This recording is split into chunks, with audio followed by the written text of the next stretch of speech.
എന്തുണ്ട് ഗൈസ്, സുഖമാണ് എല്ലാവർക്കും.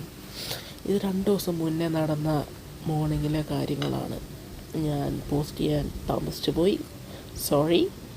ഇത് ഞാൻ ഹസ്ബൻഡിന് ബ്രേക്ക്ഫാസ്റ്റ് കൊടുത്തു വിടുന്നതാണ്. ചോറ്, ഒരു മുട്ട പൊരിച്ചത്, പിന്നെ ബീട്രൂട്ട് ഉപ്പേരി അത് ടിഫിനിൽ കൊടുത്തു വിടുന്നതാണ്. പിന്നെ ഇതും പിന്നെ ഒരു അച്ചാറും കൂടെയാണ് വെച്ച് ഉച്ചയ്ക്ക് ഞാൻ ഹസ്ബൻഡിന് കഴിക്കാൻ കൊടുത്തു വിട്ടത്. പിന്നെ എൻ്റെ ഹസ്ബൻഡിന് എത്ര നേരവും ചോറ് കൊടുത്താൽ അത്രയും സന്തോഷം. 3 നേരം കൊടുത്താലും 4 നേരം കൊടുത്താലും സത്യത ഇതാണ് ബ്രേക്ക്ഫാസ്റ്റ് ഹസ്ബൻഡ് കഴിച്ചത്. ആൾക്ക് അത്രമാത്രം സന്തോഷം, സാറ്റിസ്ഫാക്ഷനാണ്. അതിൻ്റെ പകരം ഇഡ്ഡലി, ദോശ, പുട്ട് എന്ത് കൊടുത്താലും ഒരു സന്തോഷം കാണത്തില്ല. അതുകൊണ്ട് എന്താ, എൻ്റെ പണിയും കുറവാണ്, എനിക്ക് എളുപ്പമായി അന്നേരം പിന്നെ കാര്യങ്ങൾ. അങ്ങനെ ഇരിക്കെ ഇതാണ് എൻ്റെ ബ്രേക്ക്ഫാസ്റ്റ്. ഞാൻ നമ്മുടെ കപ്പ വേവിച്ചത് ചോറും ബീഫും ഇതായിരുന്നു എൻ്റെ ബ്രേക്ക്ഫാസ്റ്റ്.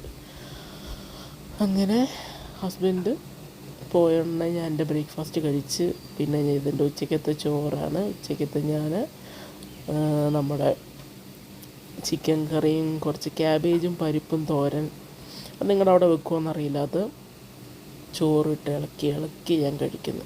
ഞാൻ എല്ലാ കറിയും കൂടെ മിക്സ് ചെയ്താണ് കഴിക്കുന്നത്. പക്ഷേ എൻ്റെ ഹസ്ബൻഡാണെങ്കിൽ ചോറ് തന്നെ കഴിച്ചിട്ട് പിന്നെ കറി ഓരോന്നായിട്ട് കഴിക്കും, അങ്ങനെ. പക്ഷെ ഞാനെല്ലാം മിക്സ് ചെയ്താണ് കഴിക്കുന്നത്. അതിന് പ്രത്യേക ടേസ്റ്റ്, നല്ലപോലെ മിക്സാക്കണം, ജെല്ലാവണം ചോറുമായിട്ട്. അത് യമ്മിയാണ്, എനിക്കതാണ് ഇഷ്ടം.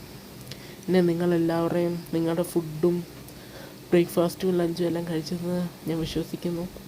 എല്ലാവരും ഹാപ്പി ആയിട്ടിരിക്കുക, സന്തോഷമായിട്ടിരിക്കുക, ഹാപ്പിയായിട്ട് ജീവിക്കുക. ഒരു ലൈഫേ ഉള്ളൂ. എല്ലാവരും സന്തോഷത്തോടെ ജീവിക്കുക. എല്ലാവരെയും ദൈവം അനുഗ്രഹിക്കട്ടെ. ഓക്കെ, വേറൊന്നും പറയാനില്ല. പുതിയ വീഡിയോസായിട്ട് ഞാൻ വരുന്നതായിരിക്കും. ബൈ.